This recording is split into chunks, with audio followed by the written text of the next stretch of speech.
인간은 구체적으로 욕망한다. 쇼펜하우어는 세계의 본질이 삶의 의지이며 인간은 신체 내부적으로 그 의지를 알게 된다고 했다. 신체는 인간의 보이지 않는 욕망을 가장 객관적으로 드러낸다. 즉, 삶의 의지는 신체를 통해 객관적으로 발현되고 신체 한 부위 한 부위가 욕망의 주체다. 신체의 각 부분은 의지를 발현하는 주된 욕구와 완전히 상응해야 하며 그런 욕구의 가시적 표현이어야 한다. 즉, 치아, 목구멍, 장기는 객관화된 배고픔이고 생식기는 객관화된 성적 욕망이며 물건을 짚는 손이나 재빠른 발은 그것들이 표현하는 이미 더 간접적인 의지의 노력에 상응한다. 아리스토텔레스가 소화기관이 먹기 위한 목적을 위해 존재한다고 봤다면 쇼펜하우어는 먹으려는 의지가 소화기관을 맞나? 소화기관을 만들었다고 봤다. 눈을 보고자 하는 의지가 발현된 것이므로 대상을 보려는 욕망이 생겨나는 것은 당연하며 신체의 각 부분도 의지가 나타내는 욕구와 완전히 일치해야 한다는 것이다. 따라서 인간의 모든 욕망은 신체의 기능과 같이 한다. 이런 이유로 쇼펜하우어는 인간이 이성적인 존재가 아니라 비이성적인 존재라는 점을 강조했다. 인간의 생각하는 능력은 신체의 일부분인 뇌의 기능에 따른 것이고 인간의 정신이나 이성도 한낱 욕망의 도구에 불과하기 때문이다. 그러므로 인간의 욕망을 완전히 통제하는 일은 불가능하다. 욕망은 아무런 이유 없이 생각과 무관하게 생겨나는 경우가 많다. 욕망의 작용이 지성의 작용보다 먼저 일어나서다.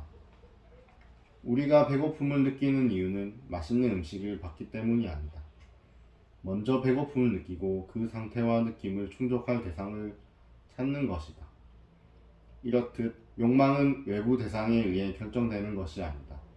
우리의 생각과 관계없이 통제할 수 없는 욕망이 끊임없이 생겨나는 것은 자연스러운 일이다.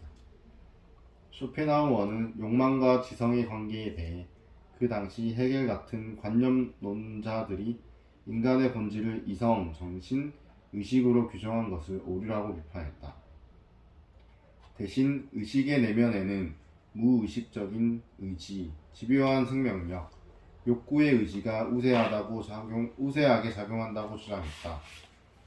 비유하자면 절름발이를 어깨에 메고 가는 힘센 장님처럼 의지는 욕구할 이유를 찾아서 욕구하는 것이 아니다. 욕구하기 때문에 욕구할 대상을 찾는다. 욕망이 합리적으로 좋고 나쁨을 선택하는 생각에 앞서 있기 때문에 인간은 자유롭게 선택할 수 없다. 본능이 지성보다 훨씬 우월하기 때문이다. 인간의 욕망이 신체적이라는 점은 죽을 때까지 생존을 위한 욕망을 충족해야 행복할 수 있다는 사실을 말해준다.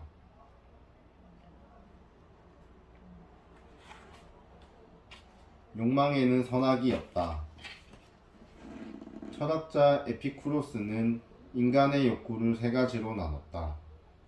첫 번째, 자연스럽고 꼭 필요한 욕구, 먹을 것과 입을 것에 대한 욕구다. 충족하기 쉽지만 충족되지 않으면 고통을 야기한다. 두 번째, 자연스럽기는 하지만 꼭 필요하지 않은 욕구, 성적 충족의 욕구다. 이 욕구는 첫 번째 욕구보다 충족하기가 좀 더 힘들다.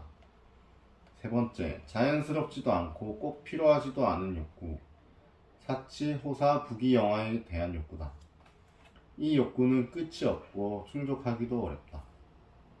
진화론에 따르면 인간의 욕망은 환경에 따라 바뀌었다. 동시에 인간은 구석기 시대부터 살아남기 위한 정보를 몸에 남겨두었다. 먹고 마시고자 하는 인간의 욕망은 선하지도 악하지도 않다. 비만은 건강에 좋지 않다는 것은 생각이고 이와 별개로 지방은 생존을 위해 반드시 필요하다. 인간의 생존을 위협하는 추위와 배고픔을 극복하는 방법은 지방을 몸에 축적하는 것이었다. 또한 인간의 이성은 환경과 피드백을 하며 만들어졌다. 그래서 많은 기억과 상처가 인간의 DNA에 기록돼 있다. 뇌도 생존하기 위해 환경에 따라 발전했다. 즉, 지능은 생존 도구로서 발전해온 것이다. 이 과정에서 후손을 남기는 것은 지극히 자연스러운 일이다. 진화생물학자 리처드 도킨스의 저서 이기적인 유전자에 따르면 자신의 DNA를 세상에 남기는 행위는 인간의 가장 큰 열망이다. 이런 최근의 이론과 비교할 때 쇼펜하우어의 욕망의 철학은 설득력이 있어 보인다. 인간의 욕망과 지능은 생존을 위해 끊임없이 업데이트해온 것이다. 그렇다면 우리는 죽을 때까지 욕망의 굴레에 벗어날 수가 없다. 우리는 실제로 기본적인 욕구를 충족하기 위해 노력하면서 살고 있다. 직장에서 돈을 벌고 친구를 만나고 투자를 하는 이유도 기본적인 욕구를 채우기 위함이다. 이 욕망이 충족되지 않으면 자연스럽게 고통을 느끼는데 이것이 바로 인간의 행복과 불행을 결정한다. 우리는 신체의 각 부분에 맞는 욕망이 적절히 충족됐을 때 만족할 수 있다. 죽음을 통해 신체를 완전히 떠날 때까지 우리는 의욕과 결핍의 고리에서 벗어날 수 없다는 사실을 알아야 한다. 인간의 욕망은 신체를 통해 삶에 대한 의지로 나타난다. 우리는 신체를 통해 삶의 의지를 내부적으로 느낀다. 진화론과의 차이점이라면 쇼펜하우어의 인간의 욕망을 잘 다스려야 행복해진다는 입장이다. 특히 인간의 성욕을 지성으로 잘 제어할 때 맹목적인 삶의 의지에 휘둘리는 일이 없다고 한다.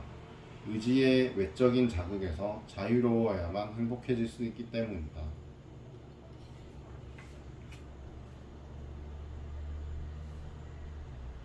인생은 고통과 권태를 왔다 갔다 하는 시계추.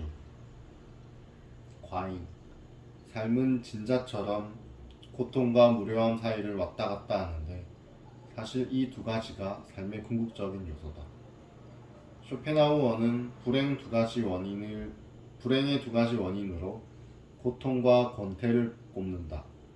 가난한 사람은 돈이 없어서 고통에 시달린다면 돈이 많은 사람은 넘쳐나는 돈을 어떻게 사용해야 할지 몰라서 삶의 권태를 느낀다는 것이다. 쇼펜하우어는 이렇게 설명했다. 인간의 행복을 가로막는 두 가지 적수가 고통과 무료함인데 우리의 인생이란 이 두 가지 사이를 오가는 것이라고 할 수 있다. 외적으로는 궁핍과 결핍이 고통을 낳는 반면 안전과 과잉은 무료함을 낳는다. 따라서 하층 계급 사람들은 궁핍의 고통과 끊임없이 싸우는 반면 부유하고 고상한 세계의 사람들은 무료함을 상대로 싸움을 벌인다. 행복과 불행은 객관적인 대상이 아니라 인간의 변덕스러운 감정에 달려있다. 없으면 없다고, 불평불만하고, 많으면 많다고 지겨워하는 것이 인간의 심리다.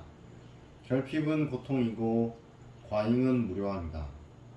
인간에게는 배고픔도 고통이지만 포만감 또한 불쾌다. 모든 의욕의 기초는 결핍, 부족, 즉 고통이다. 인간은 근원적으로 또 그 본질적으로 인해 이미 고통의 수중에 들어있다. 욕망의 최대 만족과 최대 결핍, 행복에 걸려 비틀거리다의 저자인 하버드 대학교 심리학과 데니얼 길버트 교수는 2250명을 대상으로 언제 가장 행복한지 뇌의 상태를 촬영하여 발표했다. 그 결과 뇌가 집중할 때 행복하다고 느끼는 반면 휴식할 때 불행하게 느낀다고 발표했다. 길버트 팀의 연구 결과 열심히 일에 집중할 때, 운동할 때, 마음이 맞는 사람과 이야기를 나눌 때 높은 수치의 행복 호르몬이 나왔다. 반면 휴식을 취하거나 부정적인 생각, 미래에 대한 걱정, 불쾌한 경험을 기억할 때 스트레스 지수가 높아졌다. 이 연구 결과는 이 세계의 본질이 끊임없이 살려고 노력하는 의지이며 의욕과 노력은 동물과 인간 전체의 본질이기 때문에 권태가 불행의 원인이라는 쇼펜하우어의 주장을 뒷받침한다. 욕망이 충족되지 않은 상태의 인간이 불행한 것은 당연하다. 그러나 의욕이 너무 쉽게 충족되어 욕망의 대상이 제거되면 인간은 무소리만큼 공허와 무료감에 빠진다. 따분함은 감당하기 힘든 짐이 된다. 고통과 권태라는 양자택일 앞에 놓여 있는 인간은 불행할 수밖에 없다. 욕망의 최대 만족은 권태이고 욕망의 최대 결핍은 고통이다. 그런데 인간의 감정은 왕복운동을 하는 시계추처럼 지속적이지 않고 유동적이다. 따라서 영원한 충족과 행복감은 없다. 우리가 뷔페에 가면 처음에는 그 식당의 모든 음식을 먹을 수 있을 것 같은 자신감이 든다.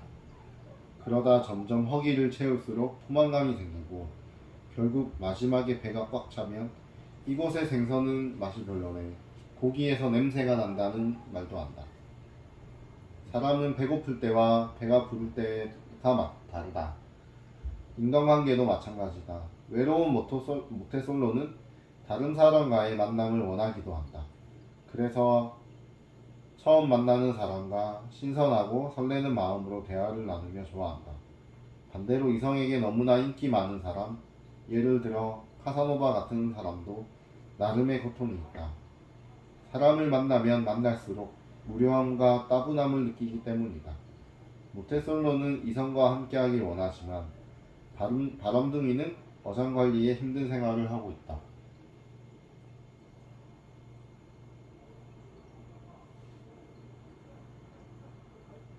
지나침과 미치지 못함 같다.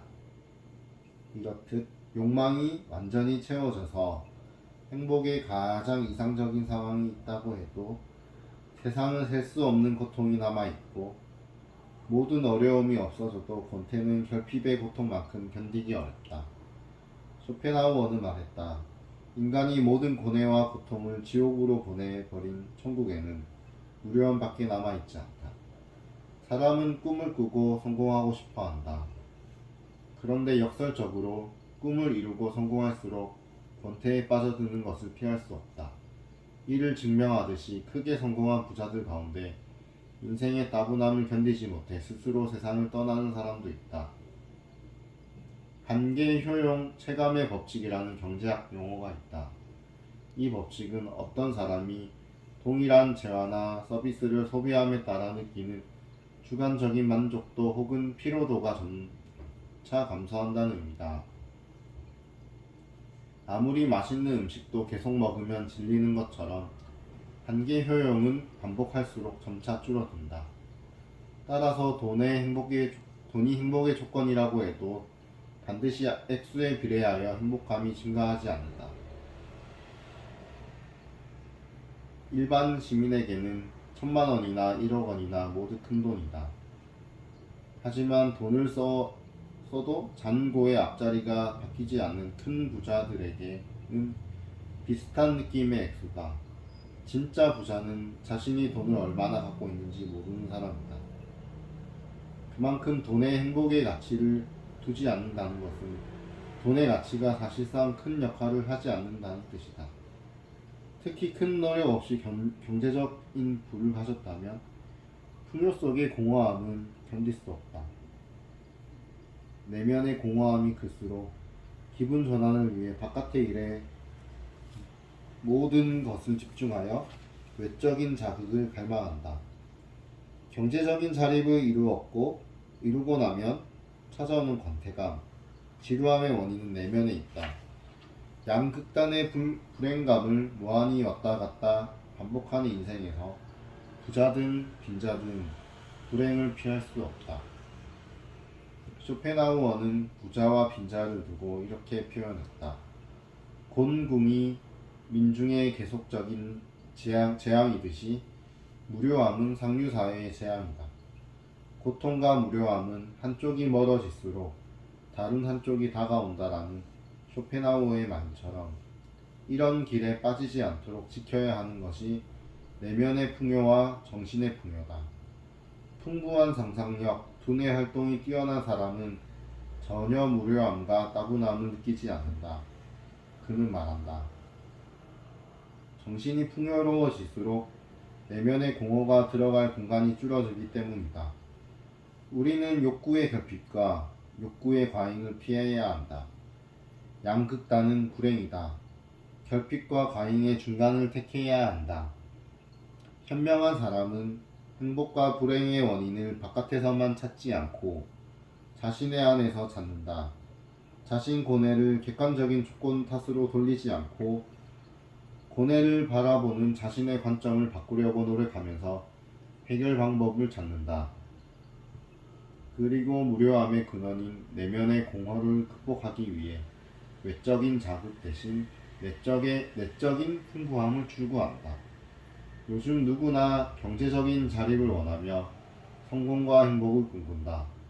그러나 쇼펜하우어의 지적처럼 과잉 충족은 불행의 시작이 되기도 한다. 너무 많은 것을 갖기 위해서 자신의 전부를 쏟아붓기 전에 욕망의 양극단에는 불행이 있다는 것을 생각할 필요가 있다. 그리고 끊임없는 공부와 사색, 통찰로 욕망을 잘 다스려야 한다.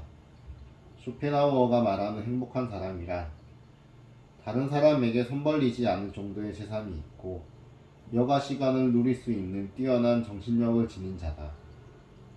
우리의 행복을 위해서는 물질적인 결핍이 없어야 할 뿐만 아니라 권태, 따분함, 지루함을 충분히 견딜 수 있는 지혜가 필요하다.